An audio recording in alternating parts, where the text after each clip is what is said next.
Assalamualaikum warahmatullahi wabarakatuh. Hai Sobat Horor, kali ini aku bakal bawain cerita dari Wahyu Ariantean_ yang berjudul Misteri Tewasnya 3 Bocah di Waduk Bekas Galian Kardoyo. Gak usah basa-basi lagi, langsung aja kita mulai. Misteri tewasnya 3 bocah di Waduk Bekas Galian Kardoyo. Sebuah cerita dari Wahyu Ariantean_ based on true story.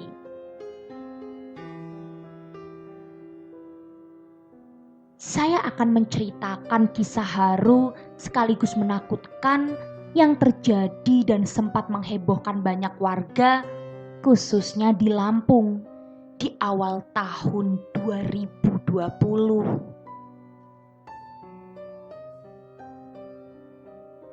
Perkenalkan, namaku Aib. Ini adalah kisahku saat dihadapkan dengan kenyataan yang sangat luar biasa di hidupku yang baru saja masuk usia remaja. Ini adalah pengalaman haru sekaligus menakutkan bagiku. Hingga sekarang, kerap kali cerita itu terus menghantuiku. Semoga teman-teman bisa mengambil hikmah dari cerita yang aku bagikan ini ya.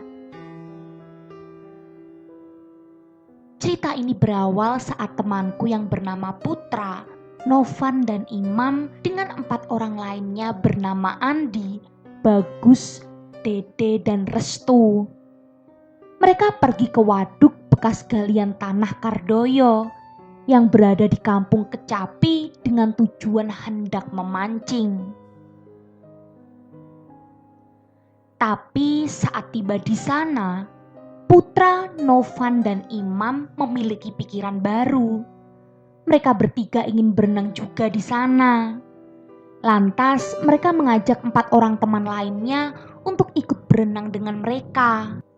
Namun keempat teman lainnya menolak dan memilih untuk duduk diam dan memancing saja.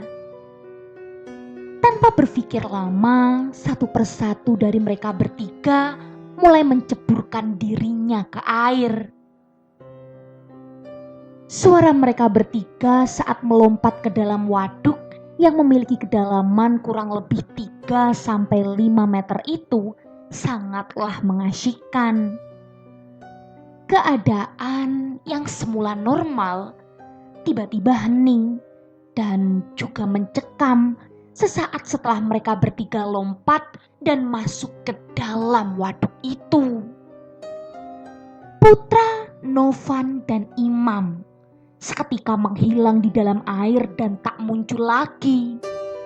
Keadaan ini membuat keempat temannya yang sedang memancing merasa bingung dan ketakutan. Cukup lama mereka menghilang di dalam air. Tiba-tiba Putra dan Imam muncul di permukaan. Tolong! Tolong! Tolong! Teriak Putra dan Imam. Keadaan semakin mencekam tatkala mereka berdua berkali-kali masuk dan muncul lagi ke permukaan berkali-kali. Rasanya seperti ada yang menarik mereka dari dalam air. Tanpa berpikir panjang, keempat temannya yang masih memancing itu berlari meminta pertolongan dari orang atau warga. Mereka mencari pertolongan kepada warga di sekitar waduk karena di antara mereka tidak ada yang bisa berenang. Tolong! Tolong! Teriak 4 orang ini bergantian. Nasib baik ternyata masih menyertai mereka. Tak jauh dari lokasi ada seorang pekerja supir fuso, pengangkut tanah di sekitar waduk. 4 orang itu lantas menghampiri supir tersebut. Sebut saja namanya Pak Anton. Dan mereka meminta pertolongan.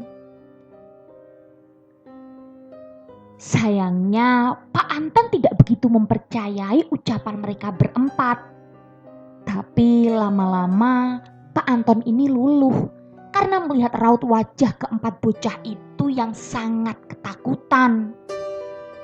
"Di mana mereka?" tanya Pak Anton. Di sana, Pak," jawab Restu sambil menunjuk arah waduk tempat temannya tenggelam.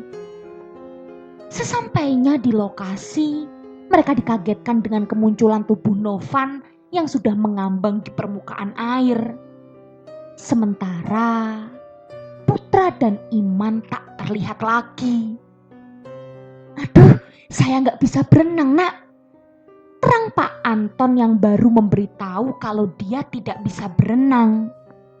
Mendengar ucapan Pak Anton, Andi, Bagus, Dede dan Restu langsung memutuskan berlari menuju kampung mereka yang agak jauh dari waduk tersebut. Mereka berlari untuk meminta pertolongan ke tetangganya dan memberitahu keluarga Putra, Iman dan Noval tentang kejadian ini. "Tolong, Pak! Tolong, Bu!" teriak mereka berempat saat tiba di kampungnya yang lantas menarik perhatian dan mengumpulkan banyak warga yang mendengar. "Tolong, Pak! Teman saya Putra, Iman dan Noval tenggelam di waduk Kardoyo," ujar Bagus menjelaskan kepada warga. Singkat cerita, warga percaya kepada mereka. Mengetahui kabar tersebut, warga berbondong-bondong menuju waduk dan sebagian di antaranya memberikan kabar ini kepada orang tua Putra, Iman dan juga Novan.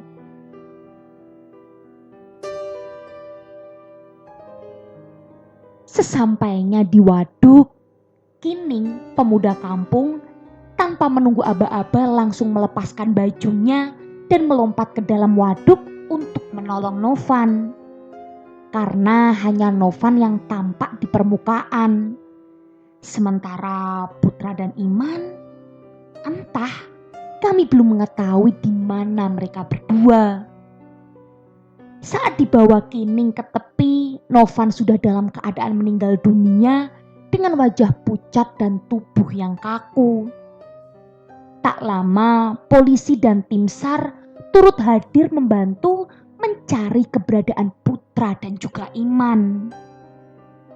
Dengan memakan waktu yang cukup lama, akhirnya Putra dan Iman telah ditemukan. Mereka berdua berada di dasar waduk dengan keadaan menancap di dalam lumpur di dasar waduk dan kondisinya sama-sama meninggal dunia. Selesai dievakuasi, jenazah mereka bertiga langsung dipulangkan ke rumah masing-masing. Isak tangis mengiringi dan menyambut kedatangan jenazah mereka bertiga yang jarak rumahnya tak berjauhan. Oh iya, mereka bertiga masih satu saudara ya. Di tengah suasana yang sedang haru, tiba-tiba ada teriakan suara satu orang yang merusak suasana. "Senang aku bisa membawa banyak anak sekaligus." Ternyata suara teriakan itu berasal dari Mbak Emah, atau dia adalah bibi dari Putra dan Novan. Tapi dari suaranya bukan seperti Mbak Emah sehari-hari. Suara itu terdengar seperti suara perempuan tua. Dia tampak berbincang demikian dengan menggeleng-gelengkan kepalanya, sambil sesekali tertawa dan sorot matanya yang tajam. Nah Sobat Horor, setelah ini kita sedikit flashback dari sudut pandang Aib ya. Oke, next. Pukul 17.00 bersama Zaki, Aku sampai rumah setelah selesai latihan rutin renangku.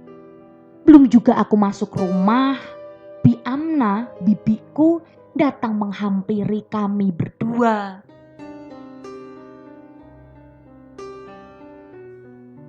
"Ih, katanya si Putra meninggal," ucap Bi Amna.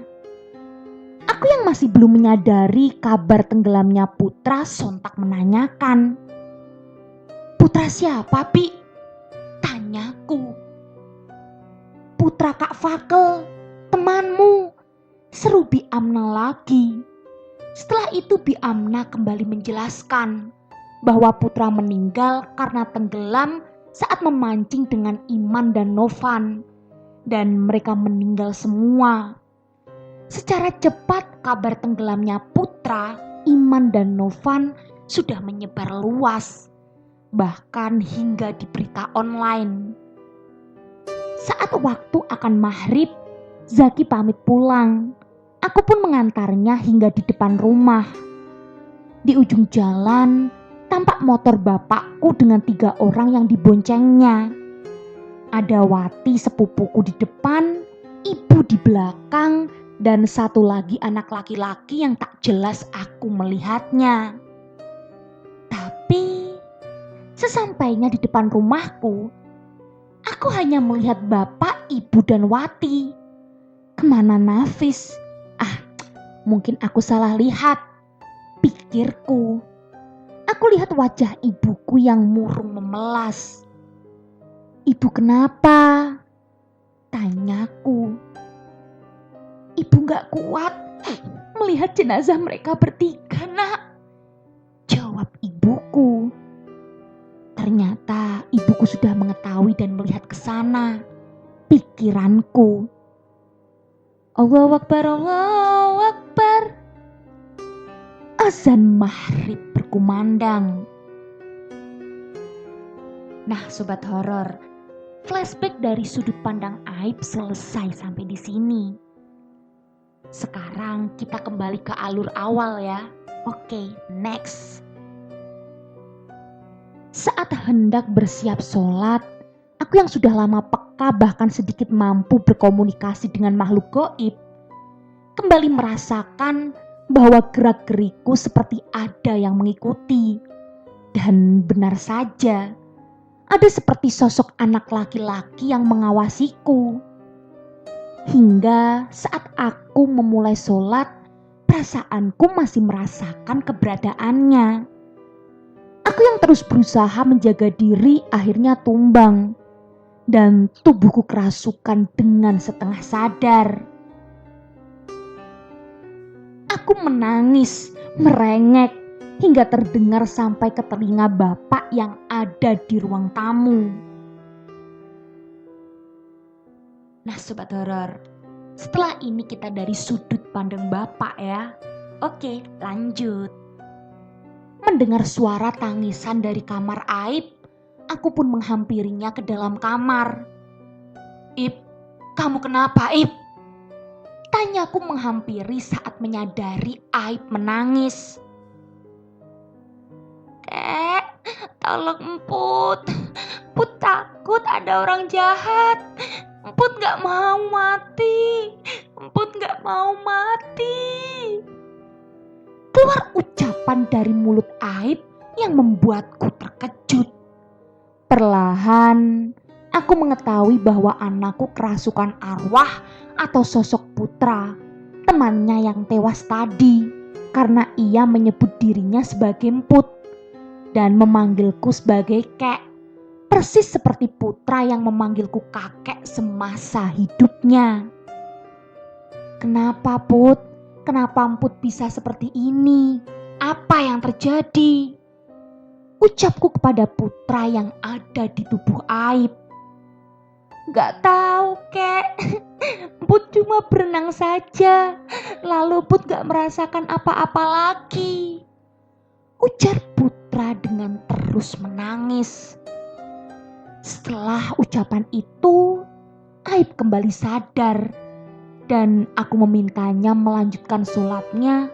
Baru setelah itu aku suruh dia beristirahat nantinya. Sudut pandang Bapak N. Setelah ini sudut pandang Aib ya. Oke, lanjut. Setelah sholat, aku istirahat di ruang tamu sembari memikirkan kejadian barusan. Hingga tak lama Bang Yadi kakakku pulang. Setelah turun dari kendaraannya dan melepas helmnya, Bang Yadi bertanya dengan Wita karena terkejut ada Wita di sini. Loh, Wita di sini? Sama siapa kesininya? Mau nginep ya? Tanya Bang Yadi. Iya bang, tadi bareng kakek. Nanti mama menyusul juga mau menginap di sini. Jawab Wita. Setelah itu ibu menjelaskan tentang kabar meninggalnya Putra, Iman dan Novan. Tadi si Putra juga kesini, masuk ke dalam badan Aib. Ujar Bapak. Bang Yadi hanya bengong mendengar ucapan Bapak. Tak lama setelah Bapak mengucapkan hal itu, Putra kembali merasukiku. Seperti sebelumnya, di badanku Putra hanya menangis dan mengatakan jika ia ketakutan. Setelah aku sadar kembali, aku, Bapak, Ibu, dan Bang Yadi berniat memberitahu kabar ini kepada orang tua Putra. Saat kami sekeluarga tengah berbincang, saudaraku Mbak Nur dan suaminya datang silaturahmi ke rumahku. Ternyata tetangga rumahku, sebut aja Anto, juga datang ke rumah karena ingin tahu tentang meninggalnya 3 temanku. Mbak Nur dan Anto pun ikut hanyut dalam perbincangan kami yang sebelumnya telah dijelaskan dulu oleh ibuku.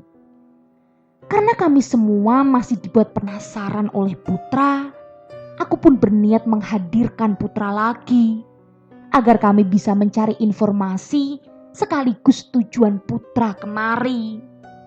Dengan memejamkan mata dan merapal doa, akhirnya Putra kembali datang ke tubuhku. Nah Sobat Horor, setelah ini kita dari sudut pandang Mbak Nur ya. Oke, next. Put, jangan nangis terus. Coba ceritakan kamu kenapa? Tanyaku. Gak tahu. Put cuma berenang, tapi gak tahu malah sampai mati. Tolongin Put, Put belum mau mati. Ujar si Putra yang ada di dalam tubuh Aib. Sambil merengek-rengek dan terus menangis. Saya kasih tahu ayah dan mama Emput ya kalau Emput ada di sini. Tanya Mbak Nur. Jangan, Emput takut mereka marah. Emput nyesel udah berenang. Ucap Putra.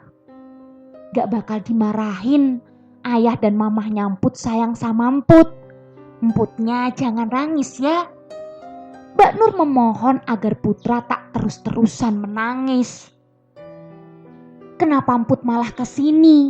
Kenapa gak ke rumah aja di Kecapi? Tanya Anto. Emput takut, di sana ada orang jahat yang nungguin Put. Jawab Putra. Orang jahat? Siapa yang kamu maksud? Tanya Anto lagi. Emputnya takut sama orang jahat itu. Emput mau di sini dulu sama Aib. Ujar polos si Putra. Gimana Sobat Horor? Penasaran kan? Siapa sebenarnya sosok jahat yang dimaksud oleh Putra? Dan sebenarnya ada maksud atau kejadian apa di balik tenggelamnya 3 anak tersebut? Kalau gitu tunggu kelanjutan ceritanya dan jangan lupa nyalakan lonceng notifikasinya. Bye!